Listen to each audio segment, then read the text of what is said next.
Orang tuaku meninggal saat aku masih kecil.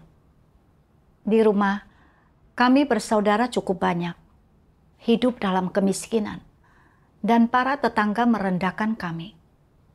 Kadang-kadang, ketika aku bermain dengan anak-anak tetangga, orang tua mereka akan mencari alasan untuk mengusirku. Aku merasa sangat sedih dan berpikir bahwa orang-orang merendahkan kami karena kami miskin. Di suatu musim semi, ketika cuaca menghangat, aku tidak memiliki pakaian yang sesuai untuk pergantian musim. Jadi aku terus mengenakan jaket dan celana katun yang isi kapasnya sudah mulai keluar.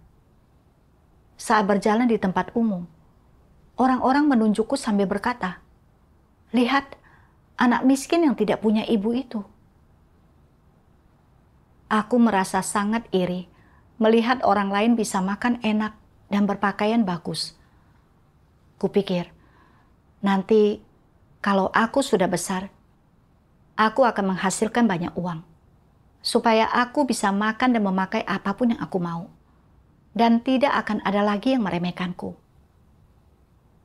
Kemudian aku menikah. Tetapi keluarga suamiku juga miskin. Kerabat dan tetangga tetap meremehkan kami.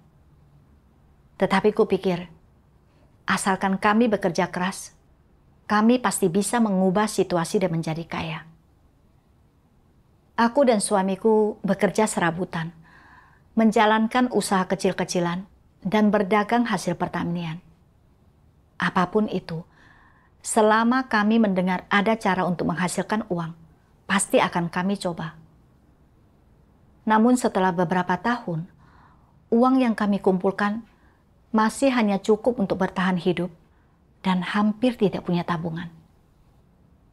Suatu kali, saat makan bersama teman-teman, salah satu dari mereka mengejek kami.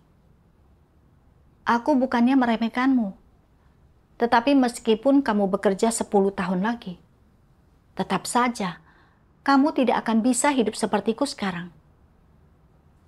Ucapannya itu membuatku sangat marah. Rasanya seperti ditampar dan wajahku panas. Kupikir, tutup mulutmu. Seperti kata pepatah, kemiskinan tak berakar, kekayaan tak bersuku. Kaya atau miskin bukan takdir yang tak bisa diubah. Asalkan kami bekerja keras, kami tidak akan selamanya miskin. Kukatakan kepada suamiku, kita tidak boleh kalah begini saja. Kita harus bisa lebih sukses darinya, sampai dia mengakui kalau dia salah. Kemudian, kami meminjam uang untuk memulai usaha grosir barang kebutuhan sehari-hari.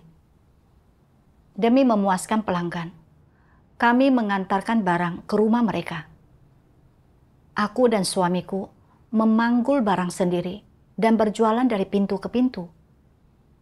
Untuk menarik pelanggan, kami menjual dengan harga murah atau memberi kredit. Beberapa pelanggan berkata kasar, tetapi demi mencari uang, kami hanya bisa terus tersenyum. Aku bekerja setidaknya 10 jam sehari.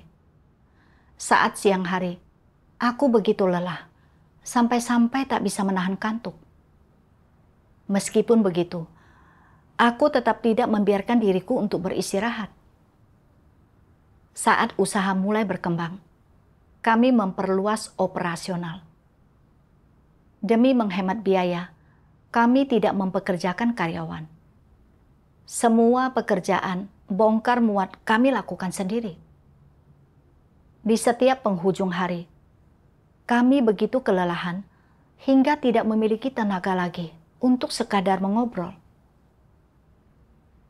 Setelah bertahun-tahun menjalani semua itu, akhirnya kami berhasil menghasilkan sedikit uang, melunasi semua utang kami, dan membeli mobil pengantar barang. Kami bahkan membangun sebuah rumah dan mulai dikenal di lingkungan sekitar. Kerabat dan teman-teman mengagumi dan memuji kami sebagai orang yang begitu cakap dan mampu. Semua pujian dari teman dan kerabat membuatku merasa bangga. Dan kupikir, masa-masa di mana orang meremehkanku akhirnya sudah berakhir. Sekarang, aku bisa mendegakkan kepalaku di hadapan orang lain.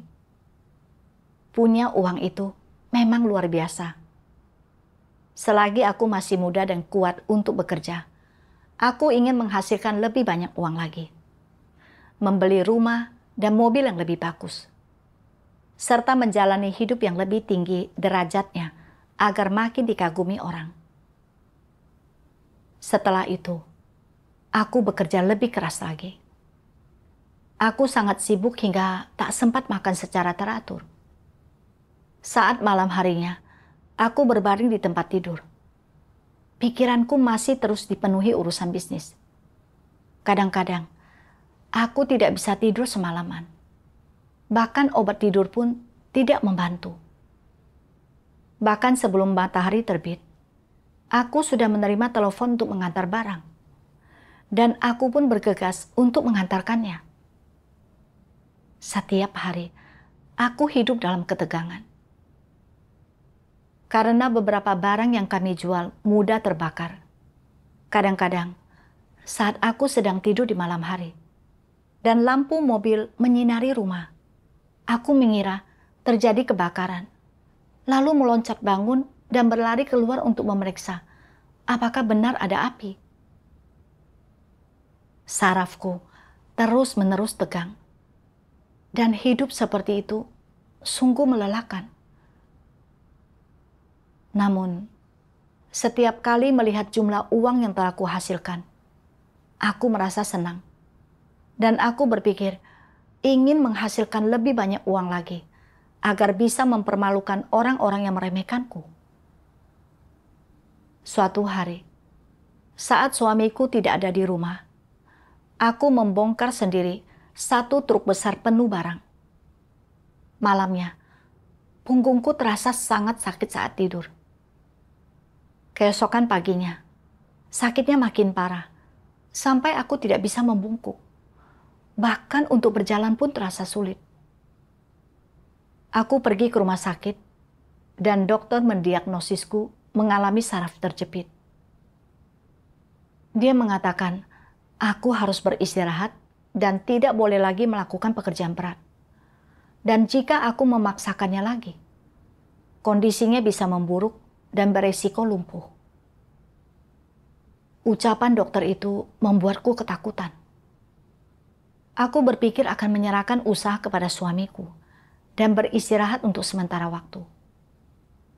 Tetapi kemudian aku teringat betapa cerobohnya suamiku. Dia tidak peduli dengan harga beli maupun harga jual barang-barang di toko. Dan tanpa aku, usaha ini tidak akan bisa berjalan. Usaha kami saat itu sedang sangat ramai. Sampai-sampai melewatkan satu hari saja berarti kehilangan banyak uang. Aku pun berpikir akan terus menjalankan semuanya selama masih sanggup, dan baru berhenti ketika tubuhku benar-benar ambruk. Jadi, aku tetap melanjutkan pekerjaan sambil menjalani pengobatan kapanpun ada kesempatan.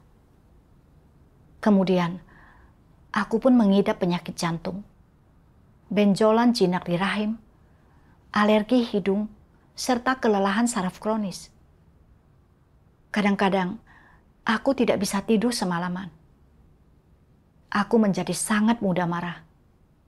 Semua orang dan segala hal di sekitarku terasa menjengkelkan. Dan aku sering melampiaskan kemarahanku. Meskipun aku memiliki uang, penderitaan karena penyakit membuatku merasa hidup ini tidak layak dijalani. Salah satu kenangan yang paling membekas adalah pada malam menjelang festival musim semi. Saat itu sudah sangat larut malam. Semua toko di sepanjang jalan sudah tutup. Dan tokoku satu-satunya masih buka. Aku melihat setumpuk besar barang di depan toko yang harus dipindahkan ke dalam. Tetapi aku terlalu lelah, sampai untuk berjalan pun sudah tidak kuat. aku diselimuti rasa sepi dan hampa, serta perasaan betapa berat dan melelahkannya hidup ini menekan batinku. Dengan mata berkaca-kaca, aku menengadah ke langit dan berseru, "Oh Tuhan, aku lelah hidup seperti ini. Apa hidup ini hanya soal menghasilkan uang saja? Apa sebenarnya tujuan hidup yang sejati?" Saat aku bergumul dalam rasa sakit dan kebingungan ini, pada musim semi tahun 2014, putriku yang baru saja menerima pekerjaan Tuhan di akhir zaman, memberitakan Injil Tuhan yang Maha Kuasa di akhir zaman kepadaku. Saat itu, aku membaca satu kutipan dari firman Tuhan yang sangat menyentuh hatiku. Tuhan yang Maha Kuasa berfirman, "Yang Maha Kuasa berbelas kasihan kepada orang-orang yang sudah sangat menderita ini. Pada saat yang sama, Dia merasa muak terhadap orang-orang ini yang sama sekali tidak memiliki kesadaran, karena Dia harus menunggu terlalu lama sebelum menerima jawaban dari orang-orang. Dia ingin mencari hati dan rohmu, serta membawakanmu air dan makanan, supaya engkau terbangun dan tidak lagi merasa haus atau lapar. Ketika engkau lelah, dan saat engkau merasakan sedikit suramnya dunia ini, jangan merasa kebingungan, jangan menangis. Tuhan yang Maha Kuasa, Sang Penjaga, akan memeluk kedatanganmu setiap saat. Dia berjaga di sisimu, menantikanmu untuk berbalik. Dia menantikan hari ketika engkau tiba-tiba memperoleh kembali ingatanmu, ketika engkau menyadari bahwa engkau berasal dari Tuhan, dan bahwa entah kapan engkau kehilangan arah, entah kapan engkau kehilangan kesadaran di jalan, dan entah kapan engkau memiliki seorang bapa. Terlebih lagi, ketika engkau menyadari bahwa Yang Maha Kuasa selama ini selalu berjaga, menantikan di sana sangat lama untuk kedatanganmu kembali.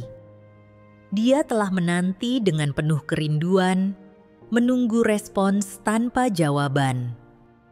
Penjagaannya tak ternilai, dan semua itu adalah demi hati manusia dan roh manusia.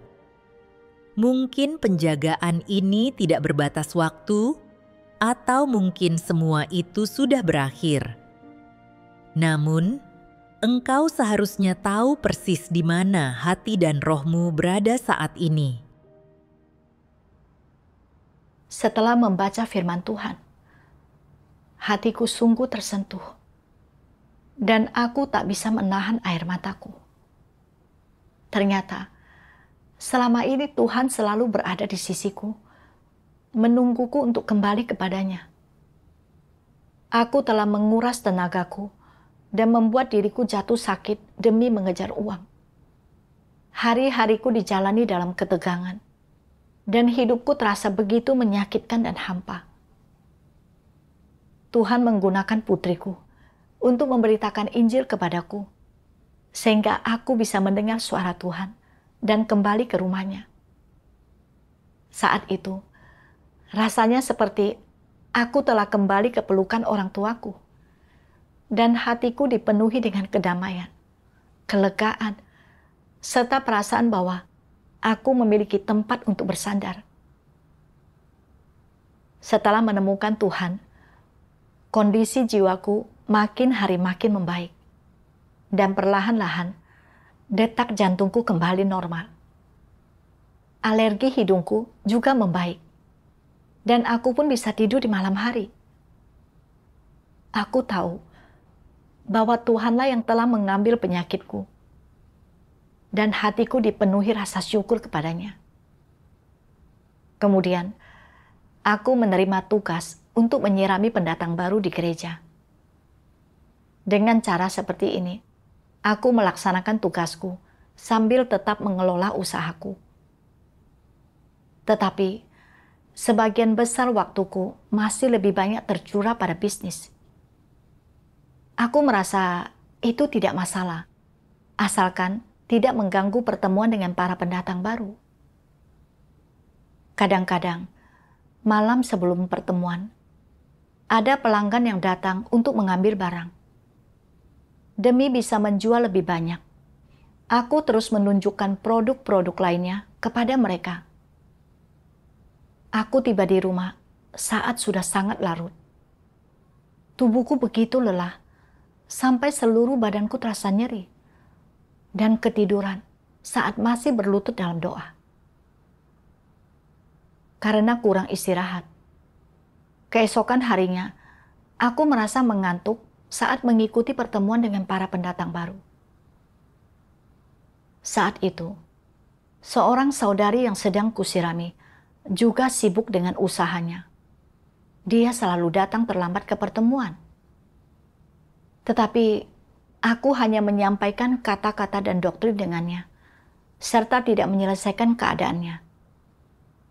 Terkadang, saat pertemuan, yang kupikirkan adalah tentang segera pulang dan mengantarkan barang ke pelanggan. Karena khawatir, jika terlambat mengantar, pelanggan tidak mau menerima barangnya lagi. Hatiku tidak bisa tenang. Dan aku hanya ingin pertemuan segera selesai. Pernah juga, suamiku pergi keluar kota untuk membeli barang, dan dia tidak pulang selama beberapa hari. Selama hari-hari itu, aku harus menyirami pendatang baru. Dan jika aku pergi untuk melaksanakan tugasku, toko harus tutup sementara. Kupikir, dalam sehari aku bisa menghasilkan lebih dari 1.000 yen. Kalau toko tutup beberapa hari, berapa banyak uang yang akan hilang?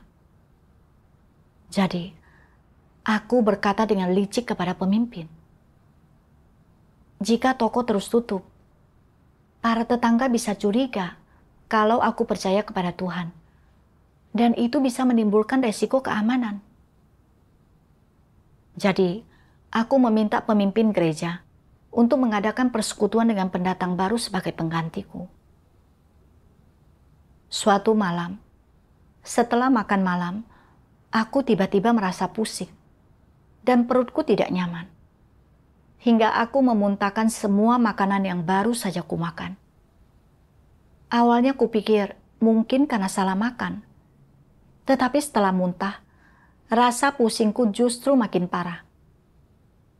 Suamiku langsung membawaku ke rumah sakit, dan aku terus berdoa kepada Tuhan di dalam hati. Tuhan, Engkau telah mengizinkan penyakit ini menimpaku hari ini. Tolong cerahkanlah aku, agar aku dapat memahami maksud-Mu dan melihat di mana letak kesalahanku. Aku bersedia untuk bertobat. Dalam pencarianku, aku teringat akan satu kutipan dari firman Tuhan. Tuhan Yang Maha Kuasa berfirman, "Seandainya aku menaruh sejumlah uang di hadapan engkau semua sekarang ini dan memberimu kebebasan untuk memilih, dan aku tidak mengutuk engkau semua karena pilihanmu, maka sebagian besar dari engkau semua akan memilih uang dan meninggalkan kebenaran.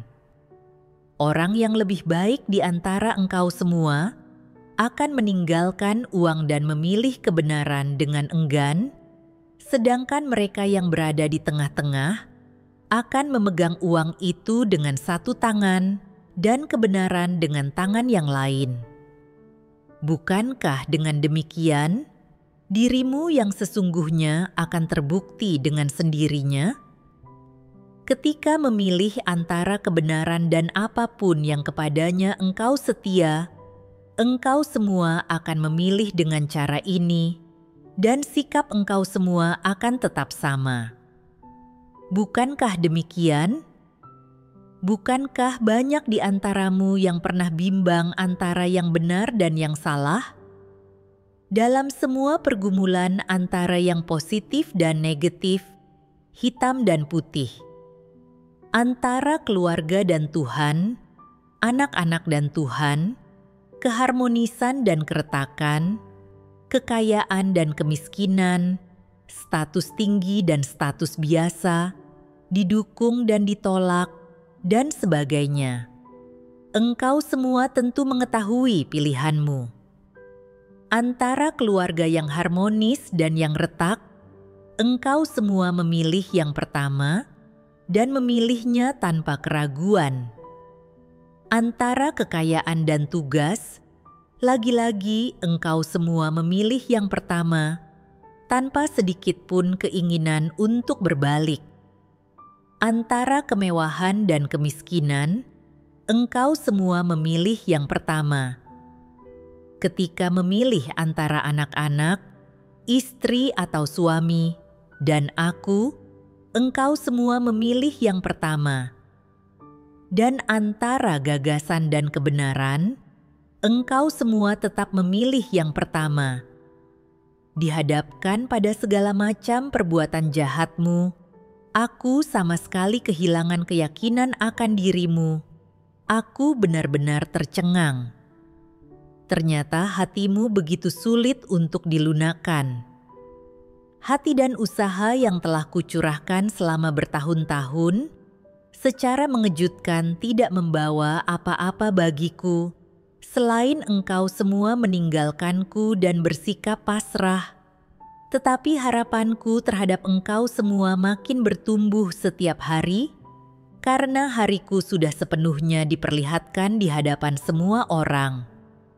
Namun sekarang, engkau semua masih saja mengejar hal-hal yang gelap dan jahat dan menolak untuk melepaskan hal-hal tersebut. Lalu, akan seperti apa kesudahanmu? Pernahkah engkau semua memikirkan hal ini dengan saksama? Jika engkau semua diminta untuk memilih kembali, apa pendirianmu nanti? Akankah masih yang pertama? Apakah engkau semua masih akan mendatangkan kekecewaan dan kesedihan yang menyakitkan bagiku? Apakah akan tetap hanya ada sedikit kehangatan di dalam hatimu?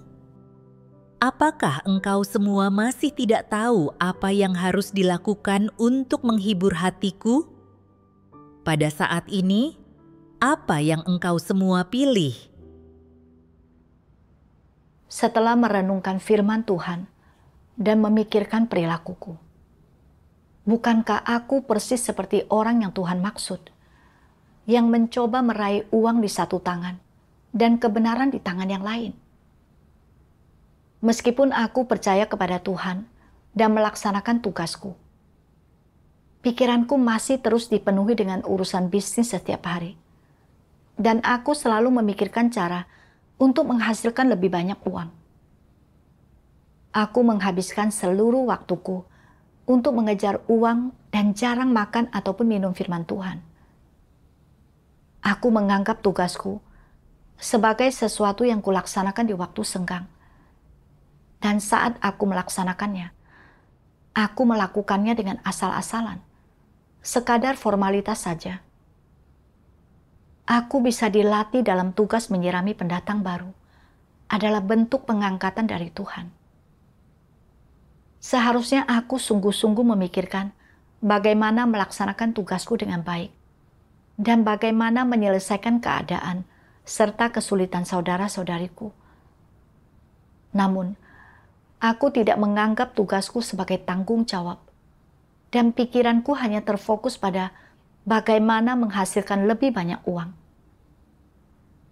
Setiap hari, aku bergadang demi urusan bisnis, yang membuatku mengantuk saat pertemuan dengan para pendatang baru keesokan harinya. Aku hanya mempersekutukan kata-kata dan doktrin. Meskipun dalam pertemuan, aku punya waktu untuk lebih banyak bersekutu dengan saudara-saudari, aku justru takut jika pertemuan selesai terlalu larut, itu akan menghambat waktuku untuk berdagang. Jadi, aku mengakhiri pertemuan dengan terburu-buru. Demi menghasilkan lebih banyak uang, Aku bahkan berbohong kepada pemimpin, meminta mereka untuk menggantikanku sebagai tuan rumah pertemuan dengan para pendatang baru. Sebelum percaya Tuhan, aku setiap hari sibuk mengejar uang, menguras tenagaku sendiri hingga jatuh sakit. Aku tersiksa dan merasakan sakit yang tak tertahankan, sampai-sampai kehilangan semangat hidup. Tuhanlah yang menyelamatkanku, membuatku mendengar suaranya. Dan aku seharusnya bersyukur atas keselamatan Tuhan, serta memanfaatkan kesempatan sekali seumur hidup ini untuk melaksanakan tugasku dengan baik demi memuaskannya. Namun, pikiranku masih dipenuhi oleh keinginan untuk mencari cara menghasilkan lebih banyak uang.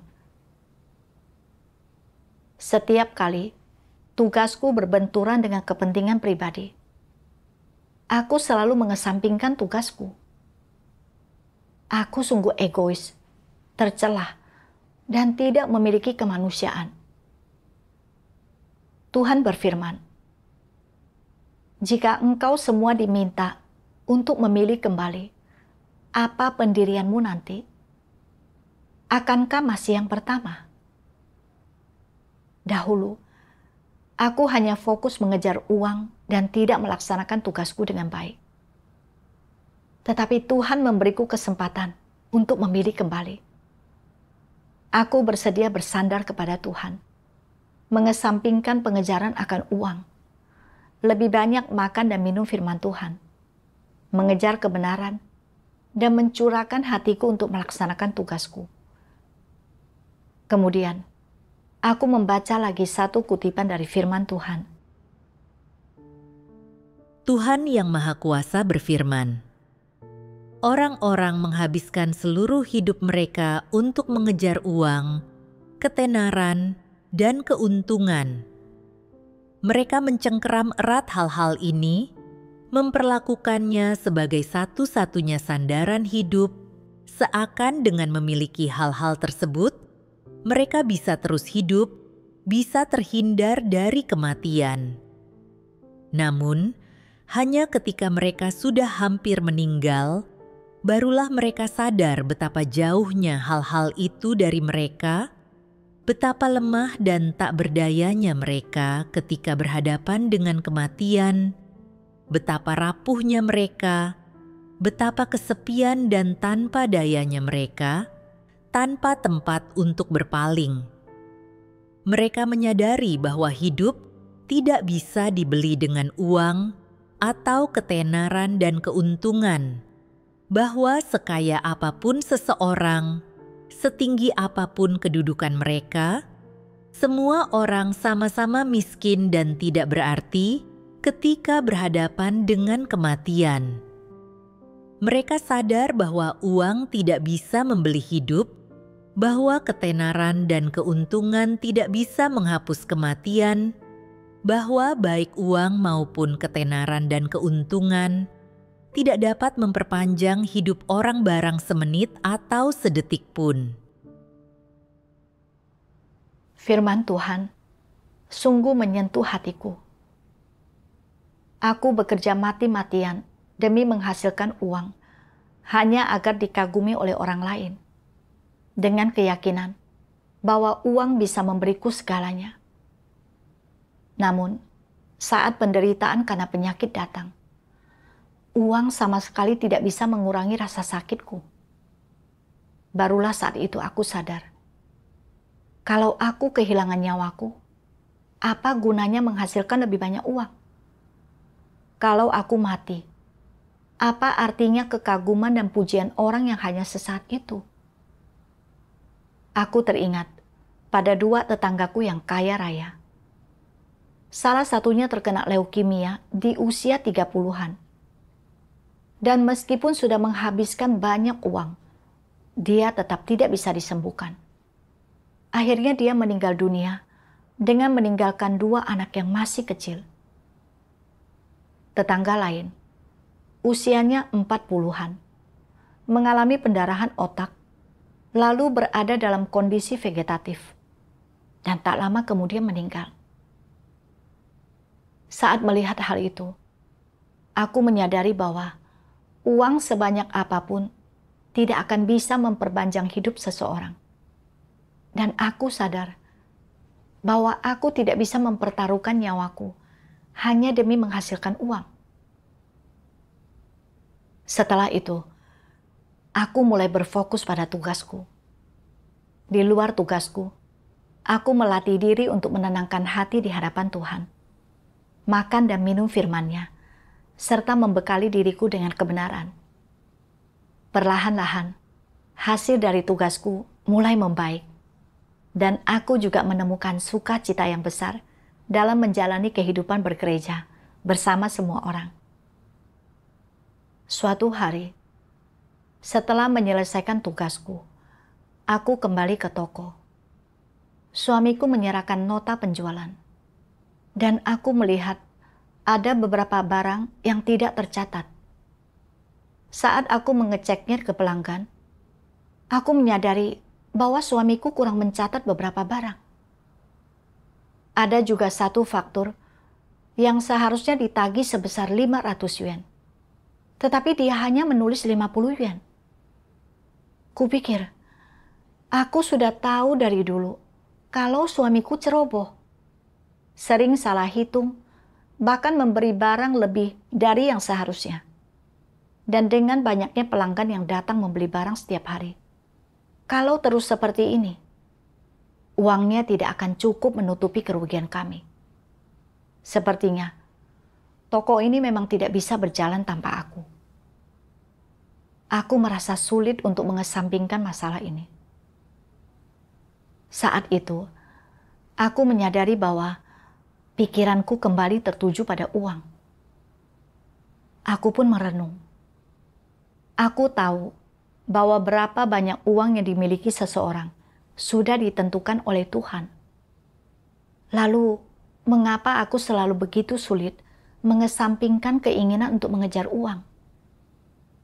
Aku membaca firman Tuhan yang mengatakan,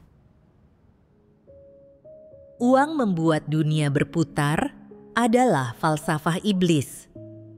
Falsafah ini tersebar luas di antara semua manusia di tengah setiap masyarakat.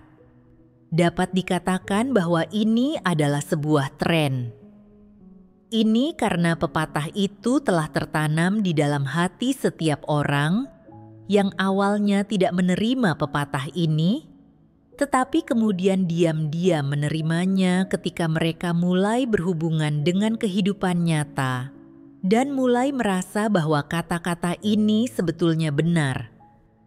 Bukankah ini merupakan proses iblis merusak manusia? Mungkin orang tidak memiliki tingkat pengetahuan berdasarkan pengalaman yang sama tentang pepatah ini, tetapi setiap orang memiliki tingkat penafsiran dan pengakuan yang berbeda mengenai pepatah ini berdasarkan pada hal-hal yang terjadi di sekitar mereka dan berdasarkan pengalaman pribadi mereka sendiri. Bukankah ini yang terjadi? Terlepas dari seberapa banyak pengalaman yang dialami seseorang dengan pepatah ini, apa efek negatif yang dapat ditimbulkan pepatah ini dalam hati seseorang? Sesuatu terungkap melalui watak manusia dari orang-orang di dunia ini, termasuk dari setiap orang di antaramu. Apakah itu? Itu adalah pemujaan terhadap uang. Apakah sulit untuk mengeluarkan ini dari hati seseorang? Ini sangat sulit. Tampaknya perusakan manusia oleh iblis sudah sedemikian dalamnya. Iblis menggunakan uang untuk mencobai manusia dan merusak mereka agar mereka memuja uang dan mengagungkan hal-hal materi. Lalu, bagaimanakah pemujaan terhadap uang ini terwujud dalam diri manusia? Apakah engkau semua merasa bahwa engkau tidak dapat bertahan hidup di dunia ini tanpa uang? Bahwa satu hari saja tanpa uang tak mungkin bagimu? Status orang didasarkan pada berapa banyak uang yang mereka miliki dan begitu pula kehormatan mereka. Punggung orang miskin membungkuk malu, sementara orang kaya menikmati status tinggi mereka. Mereka berdiri tegak dan bangga, berbicara keras-keras dan hidup dengan congkak. Apa yang ditimbulkan oleh pepatah dan tren ini terhadap manusia? Bukankah banyak orang mengorbankan apapun demi mendapatkan uang? Bukankah banyak orang kehilangan martabat dan integritas mereka demi mendapatkan lebih banyak uang? Bukankah banyak orang kehilangan kesempatan untuk melaksanakan tugas mereka dan mengikut Tuhan karena uang? Bukankah kehilangan kesempatan untuk memperoleh kebenaran dan diselamatkan adalah kerugian terbesar bagi manusia? Bukankah iblis itu jahat, menggunakan cara dan pepatah ini untuk merusak manusia sampai tingkat seperti itu? Setelah membaca firman Tuhan, aku menyadari bahwa mengejar kekayaan demi memperoleh kekaguman bukanlah sesuatu yang positif. Itu adalah salah satu cara yang digunakan oleh iblis untuk merusak manusia. Manusia hidup demi uang. Dan ketika mereka sudah memiliki sedikit, mereka ingin lebih banyak. Keinginan mereka terhadap kekayaan terus bertambah, dan pada akhirnya mereka mati demi uang, kehilangan kesempatan untuk mengejar kebenaran dan diselamatkan. Saat aku masih kecil, keluargaku hidup miskin, dan orang-orang di sekitarku mengejek kami, sehingga aku menjadi rendah diri terhadap orang lain. Ketika bertambah dewasa dan masih belum bisa menghasilkan uang, teman-teman dan kerabat meremehkanku. Dan aku makin merasa bahwa tanpa uang, hidup ini sangat tidak menyenangkan. Jadi, aku pun menjadikan mencari uang sebagai tujuan hidupku. Aku hidup berdasarkan racun-racun seperti uang bukan segalanya. Tetapi tanpa uang, engkau tidak bisa melakukan apapun. Uang membuat dunia berputar. Manusia mati demi mendapatkan kekayaan, sama seperti burung mati demi mendapatkan makanan. Dan berbagai racun lain yang ditanamkan oleh iblis ke dalam pikiran manusia. Asalkan aku bisa menghasilkan uang, aku rela menderita kesukaran apapun. Bahkan, ketika aku hampir mengalami kelumpuhan karena saraf terjepit, aku tetap tidak beristirahat. Aku khawatir kalau tidak bekerja, berarti penghasilanku berkurang. Jadi aku terus memaksakan diri. Seolah-olah aku sedang mengayuh sepeda dan tidak akan berhenti sampai sepeda itu terjatuh. Pada akhirnya, penyakitku menyebabkan rasa sakit yang begitu hebat. Sampai-sampai aku tidak ingin hidup lagi. Bahkan setelah percaya kepada Tuhan, aku masih hidup berdasarkan racun-racun iblis ini.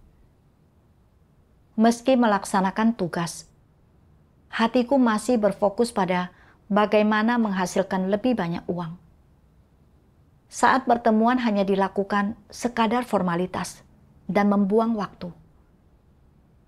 Hal ini merugikan jalan masuk kehidupan saudara-saudariku, dan aku tidak mengalami kemajuan. Menjalani hidup berdasarkan racun-racun iblis hanya membawa rasa sakit dan pelanggaran dalam melaksanakan tugasku.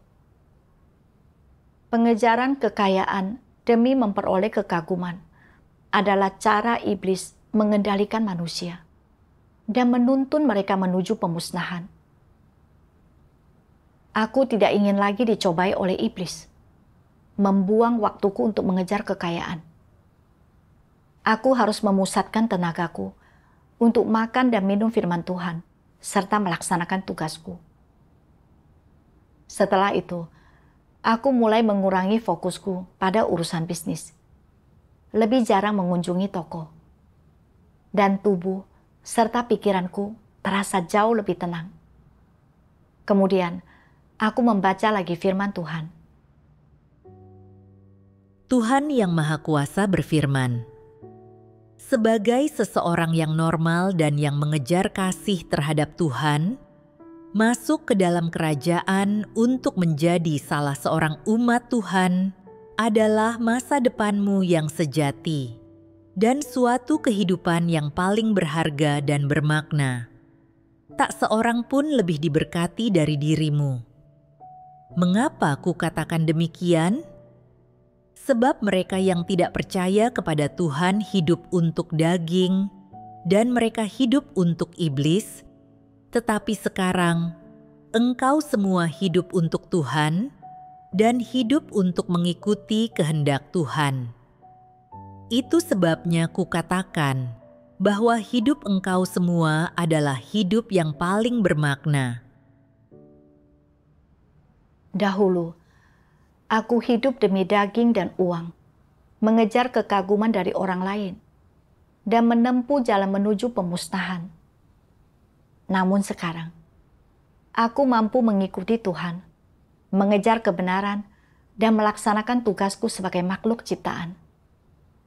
Inilah kehidupan yang paling berharga dan bermakna. Aku harus memusatkan pikiranku pada pengejaran kebenaran dan pelaksanaan tugas, serta harus melaksanakan tugasku dengan baik untuk membalas kasih Tuhan. Suatu hari, suamiku pulang dan memberitahuku bahwa ada sebuah hipermarket baru dibuka di wilayah kami.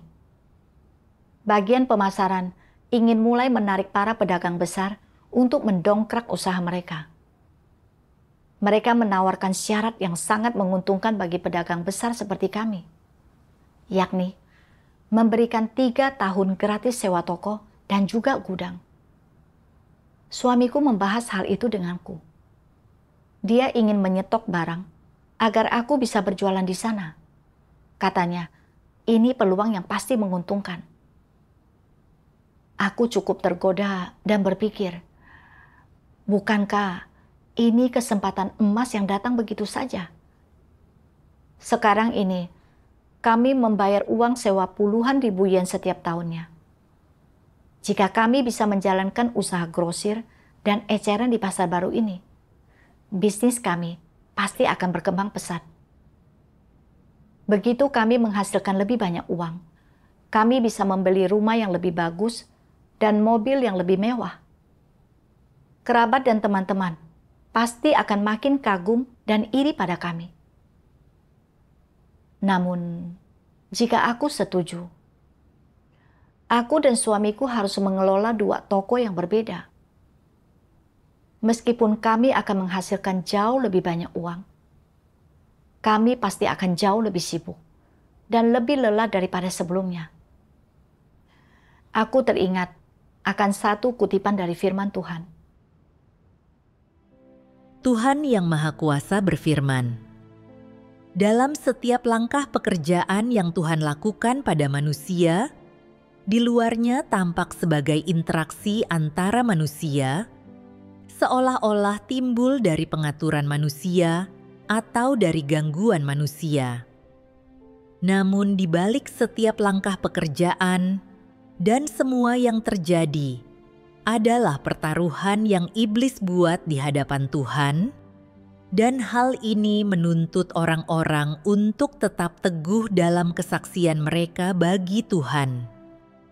Misalnya, ketika Ayub diuji, di balik layar, iblis bertaruh dengan Tuhan, dan yang terjadi kepada Ayub adalah perbuatan manusia dan gangguan manusia. Di balik setiap langkah pekerjaan yang Tuhan lakukan pada engkau semua adalah pertaruhan antara iblis dengan Tuhan. Di balik semua itu ada peperangan. Setelah merenungkan firman Tuhan, aku menyadari, bukankah ini jelas-jelas sebuah pencobaan dari iblis? Jika kami membuka toko lagi, mungkin kami bisa menghasilkan lebih banyak uang dan meningkatkan reputasi kami. Namun, aku tidak akan memiliki waktu untuk makan, dan minum firman Tuhan, ataupun melaksanakan tugasku. Bukankah itu menghancurkan kesempatanku untuk diselamatkan? Aku pun teringat akan apa yang Tuhan Yesus firmankan. Apa untungnya jika seseorang mendapatkan seluruh dunia, tetapi kehilangan nyawanya? Atau apa yang bisa diberikan seseorang sebagai ganti nyawanya? Memang tepat sekali. Sebanyak apapun uang yang kuhasilkan, apa gunanya kalau pada akhirnya aku kehilangan nyawaku? Tuhan sudah begitu memberkatiku. Jadi, aku tidak bisa terus-menerus menghabiskan seluruh waktu dan tenagaku untuk menghasilkan uang. Setelah memahami maksud Tuhan, aku membujuk suamiku untuk membatalkan ide membuka toko di pasar baru itu. Tak kusangka, dia menyetujuinya. Hatiku pun terasa begitu lega. Terbebasnya aku dari belenggu uang adalah hasil dari pekerjaan firman Tuhan dalam diriku.